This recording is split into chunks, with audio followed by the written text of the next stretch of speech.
Muy buenas noches, mi nombre es Michael Ramírez y les estaré conversando de la clasificación, ejemplos o ejercicios de lo que tiene que ver con las razones financieras. Y ahora bien, comencemos con las razones de liquidez.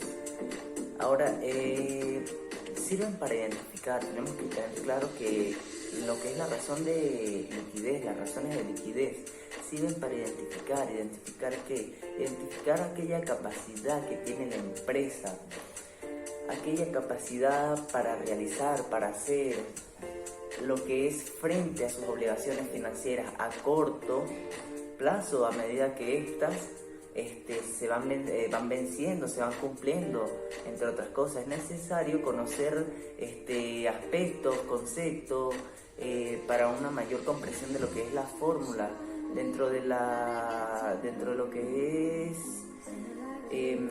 las razones de liquidez. Podemos encontrar lo que es el capital de trabajo. Ahora bien, la fórmula de este capital de trabajo es capital de trabajo igual a lo que es activo corriente menos pasivo corriente. Ahora, ¿cómo podemos interpretar esto? Fácil, ya que si el resultado obtenido después de aplicar la fórmula es positivo, esto quiere decir que la empresa cuenta con los activos suficientes para cubrir sus deudas a corto plazo.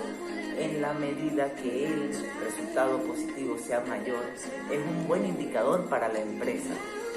Ahora bien, vamos a realizar un ejemplo de lo que es el capital de trabajo. Vamos a colocar un ejemplo de algo sencillo, algo que podamos entender con facilidad, el cual vamos a colocar con activo corriente lo que es 5.000. Vamos a colocar de un pasivo corriente 2.000. ¿Qué tenemos que realizar? Como dice la fórmula, tenemos que hallar el capital neto de trabajo. Entonces, ¿qué hacemos? Restamos lo que es el activo corriente menos el pasivo corriente. En este caso serían el activo corriente 5.000, el pasivo corriente 2.000. Haríamos una resta del mismo, quedarían con 3.000 de capital neto de trabajo. Por otro lado, la interpretación de este ejercicio se lleva a cabo, ya que si la empresa tuviese que pagar todas las deudas a corto plazo, le quedaría un excedente de 3.000. Ahora bien, hablemos del índice de solvencia. Cuando hablamos de la fórmula del índice de solvencia, nos referimos al índice de solvencia igual al activo corriente, pero esta vez no lo vamos a restar, esta vez lo vamos a dividir por lo que es el pasivo corriente. ¿Y cómo interpretamos esto? Esto lo vamos a interpretar de la siguiente manera. Entre más alto sea el resultado, tendrá mayor capacidad para pagar sus obligaciones. El nivel óptimo de solvencia es de 1.5 en adelante. El ejemplo vamos a colocarlo también igual.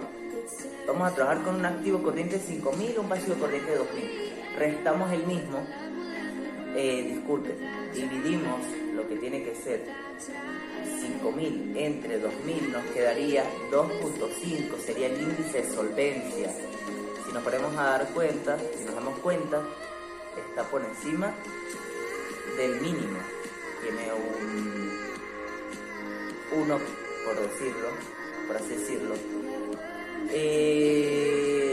Cuenta con el índice de 2.5, por donde puede responder sus obligaciones sin afectar la solvencia. Otra interpretación que podemos llegarle al mismo es que la empresa dispone de 250 pesos, 250 dólares, 250 bolívares, como lo queramos llevar, para pagar cada peso de deuda. Ahora hablemos un poco de lo que es la prueba ácida. Cuando hablamos de la prueba ácida, hablamos de una fórmula que es el activo corriente menos el inventario entre el pasivo corriente. Pero bien, tenemos que tener claro que es prueba ácida igual, entre paréntesis colocamos el activo corriente menos el inventario entre lo que es el pasivo corriente. Ahora bien, ¿cómo interpretamos este ejercicio? Este índice busca determinar la solvencia, pero excluyendo los inventarios. Para la empresa de servicios, el valor entre este indicador y el de solvencia existe una baja diferencia debido a la poca cantidad de inventarios que se maneja en la empresa de servicios. Un ejemplo, un ejercicio sería, vamos a trabajar esta vez con un activo corriente igual de 5.000, con un inventario de 3.000. Vamos a trabajar con un pasivo corriente igual de 2.000. Entonces, ¿qué hacemos? Enlazamos entre paréntesis 5.000 menos 3.000 entre 2.000, nos quedaría un igual de 1.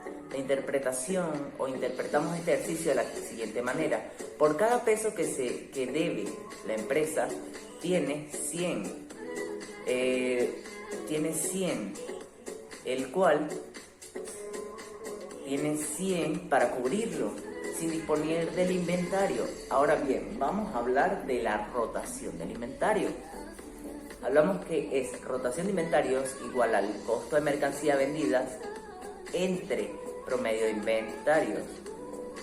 Aquí tenemos que hacer una nota y tener claro: el promedio de inventario se podrá calcular tomando el valor inicial del periodo, sumándolo con el valor final del periodo y dividirlo en dos. Por ejemplo, saldo de inventario a enero 800, saldo de inventario en diciembre 1200. El promedio es igual a 1000, puesto que 800 más 1200 igual a 2000, y 2000 entre 2 sería 1000. ¿Cómo interpretamos este indicador? Se puede saber cuántas veces se vendió el inventario.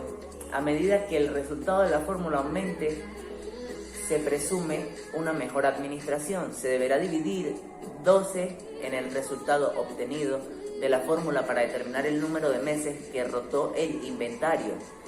Un ejercicio del mismo sería costo de mercancía vendida 6.000, un promedio de inventario 1.000. Entonces, ¿qué? Dividimos 6.000 entre 1.000, daría un igual de 6. ¿Cómo lo interpretamos?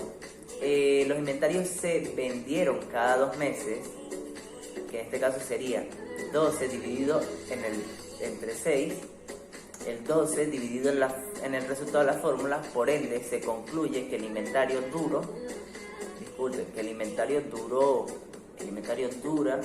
2 meses en la bodega antes de ser vendido. Es el tiempo de duración que tuvo antes de ser vendido. Ahora bien, vamos a hablar de lo que es la rotación de cartera o rotación de cuentas por cobrar. La fórmula del mismo es rotación de cartera igual a ventas a crédito entre, dividimos en este caso, vamos a dividir ventas a crédito entre lo que es el promedio de cuentas por cobrar. Este indicador busca calcular el tiempo que tardan las cuentas por cobrar para convertirse en efectivo. ¿Qué queremos decir con esto? Que cuánto pueden llegar a tardar los clientes en pagar. Para obtener ese dato en meses se debe dividir entre 360 entre el resultado de la fórmula. Pero en este ejercicio vamos a tener una nota y tenemos que tenerla muy presente, muy clara. El promedio de cuentas por cobrar se podrá calcular tomando el valor inicial del periodo, sumándolos con el valor final del periodo y dividirlo en 2.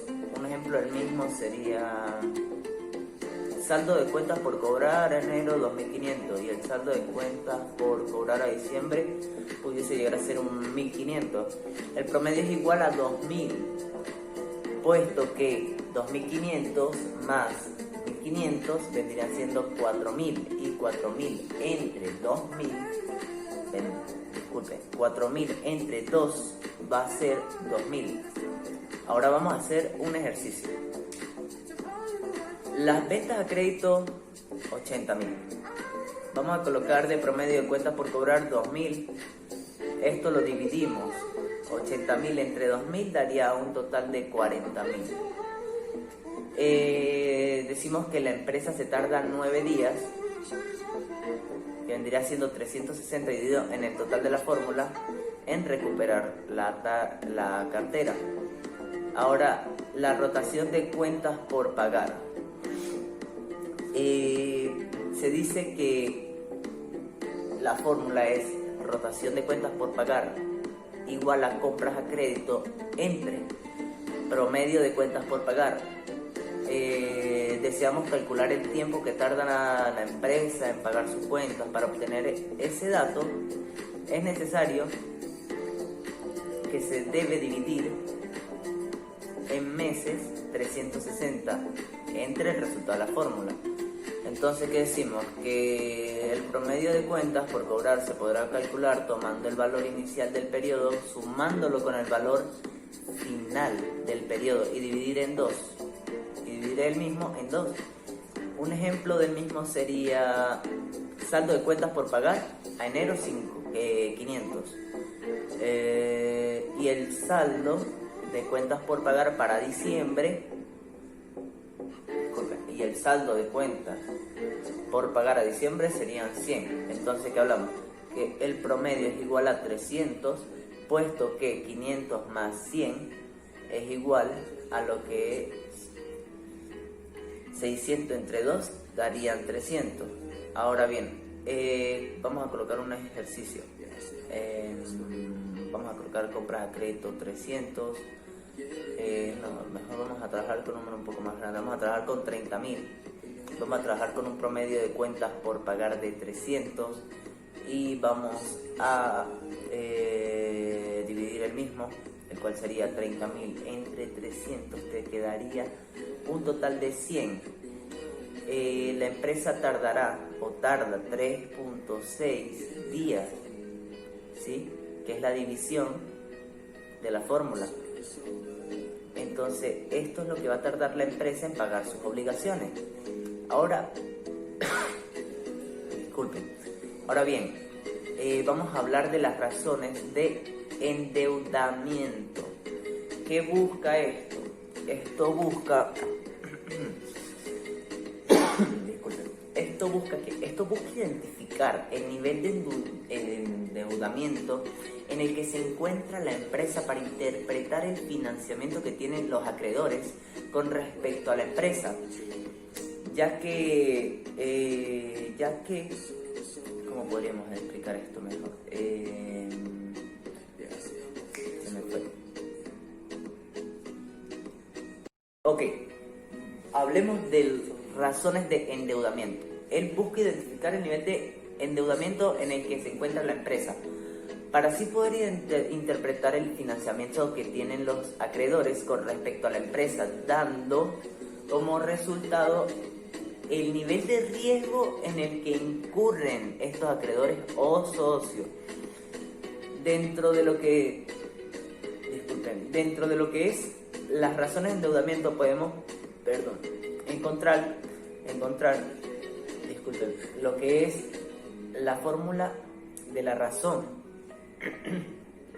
de endeudamiento, y es razón de endeudamiento igual a pasivo total entre, ahí vamos a dividir lo que es el pasivo total entre el activo total.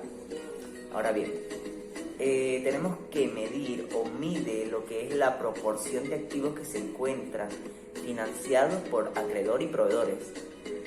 Ahora, un ejercicio del mismo sería un pasivo total de 1.000, un activo total de 15.000. Esto lo dividimos, 1.000 entre 15.000 te daría un resultado de 0,067.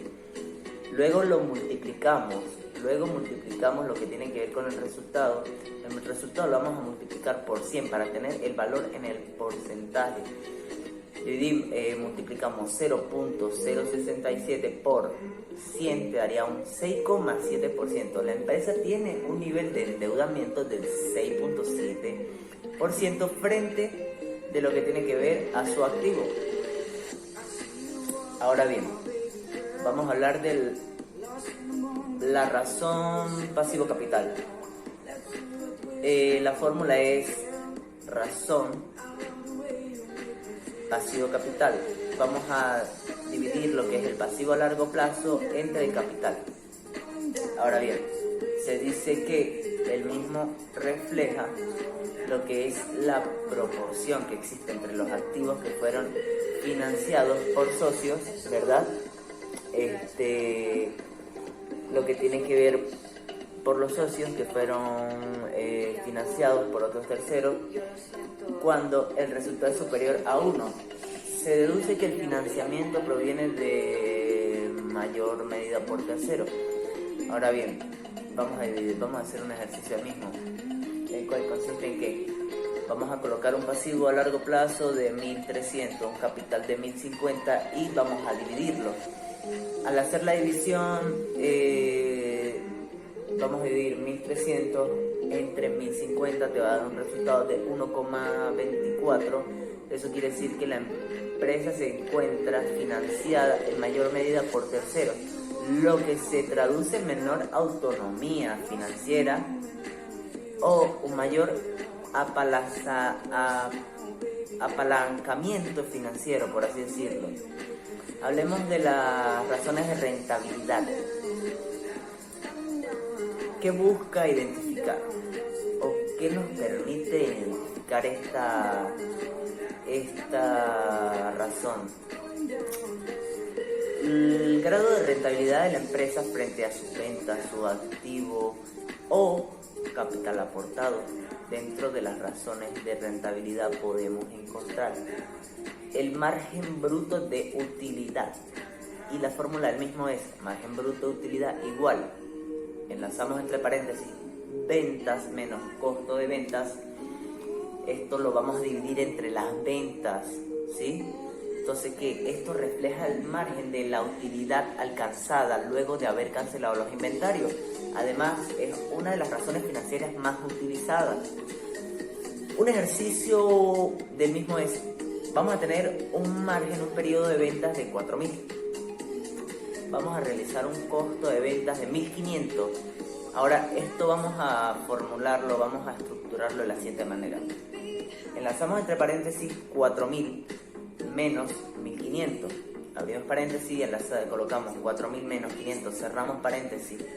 Esto lo vamos a dividir entre 4.000 y te va a dar un resultado de 0,62. Luego esto se va a multiplicar por 100 para así poder llegar a tener el porcentaje.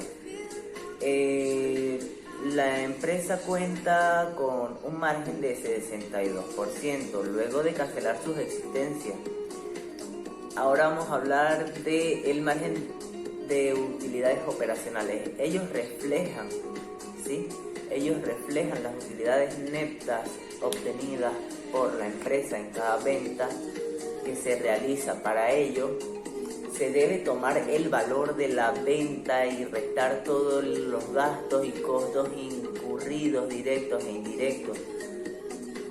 La fórmula puede variar en función de cada empresa, esto depende.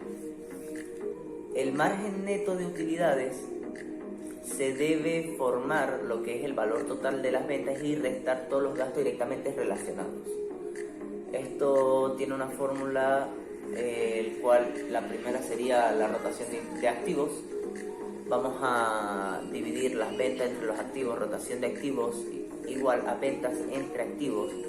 Entonces esto va a mostrar el número de veces que rotaron los activos en un año, en un periodo de un año. Para representarlo en días se debe de dividir entre 360 entre el resultado de la fórmula. Ahora bien, ¿esto cómo se hace, cómo se realiza?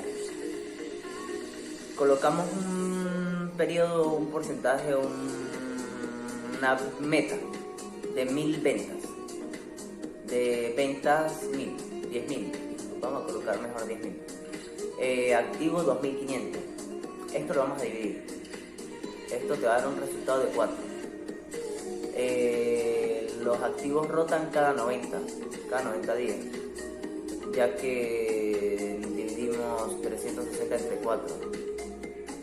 El rendimiento de la inversión, por otro lado, la fórmula del mismo es rendimiento de la inversión igual a utilidad neta luego de impuestos entre total de activos. Esto refleja la rentabilidad con base a los activos. Ahora bien, un ejercicio del mismo sería utilidad neta luego de impuestos. Vamos a trabajar con 800. Sí, 800 sería adecuado. Un valor total de activos 1.500. Esto se divide da un total de 0,053. Luego se multiplica por 100 para convertir en porcentaje. Esto da un 5,3%.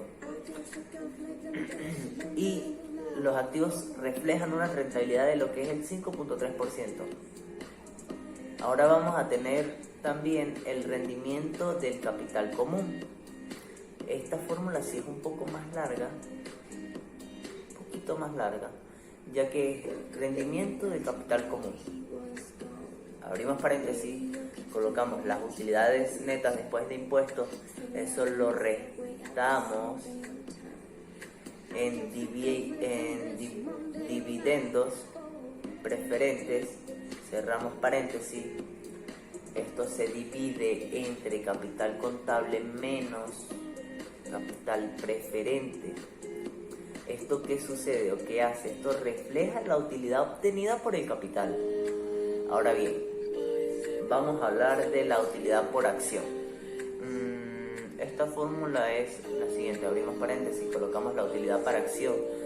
Para acciones ordinarias la dividimos entre lo que es los números de acciones ordinarias. Esto refleja la rentabilidad que deja lo que tiene que ver con ¿cómo se llama esto? Cada acción de la empresa. Esto refleja lo que tiene que ver con la rentabilidad que deja la acción de la empresa. Un ejercicio sería utilidad para acciones ordinarias 800. ¿Sí? Número de acciones 1200. Esto lo vamos a dividir 800 entre 1200 igual a 0,6, luego se multiplica por 100 para convertir eso en el porcentaje, el cual es el 66%. Entonces esto quiere decir que cada acción ordinaria deja poseer una rentabilidad del 66%. Ahora, ¿qué vamos a ver? Lo que es dividendos por acción, por acción. La fórmula sería dividendos por acción igual a dividendos pagados entre el número de acciones ordinarias vigentes. Esto refleja el valor que se cancela a cada socio o accionista al repartir sus utilidades. Vamos a colocar dividendos pagados 3.600, vamos a colocar números de acciones ordinarias vigentes 1.200, esto dividimos 3.600 entre 1.200 y ¡pum!, va a salir 3. Cada acción brinda una utilidad de 3. Ahora bien, vamos a hablar de razones de cobertura. Este índice principalmente busca determinar la capacidad para pagar cargos fijos resultantes de lo que es deudas adquiridas por la empresa. Dentro de las razones de cobertura podemos encontrar la cobertura total del pasivo, que una de las fórmulas sería fórmula de la cobertura total del pasivo es ganancias antes de intereses e impuestos entre intereses más abonos al pasivo principal. Esto refleja la capacidad que tiene la empresa para hacer frente a los intereses y el bono de capital a las mismas obligaciones. Por otro lado, la razón de cobertura total. La fórmula de esta es utilidades antes de pagos de arrendamientos, intereses e impuestos entre intereses más abonos al pasivo principal más el pago de arrendamiento. ¿Y qué va a permitir esto? Reflejar la capacidad que tiene la empresa para cubrir todos sus gastos financieros, tanto temporales como fijos, ¿verdad? Ahora bien, yo les nombro estas 3 razones básicas, por así decirlo, o puedo llegar a decir, o me atrevería a llegar a decir, que las razones financieras más básicas, importantes y utilizadas son las razones de liquidez, endeudamiento y rentabilidad. ¿Por qué? Me preguntarán ustedes. O sea, hay un montón yo les doy la respuesta, ya que puesto que muchas empresas no ven reflejada la necesidad de aplicar las razones de cobertura a sus operaciones, aún así la empresa debe determinar qué necesidades debe evaluar para poder saber con veracidad qué razones aplicar en sus casos particulares, puesto que de las 4 razones financieras que existen, una empresa podría usar solo una si lo considera necesario. Bueno, esto fue toda mi exposición, espero les haya gustado. Un cordial saludo, una feliz noche y muchas gracias por su atención.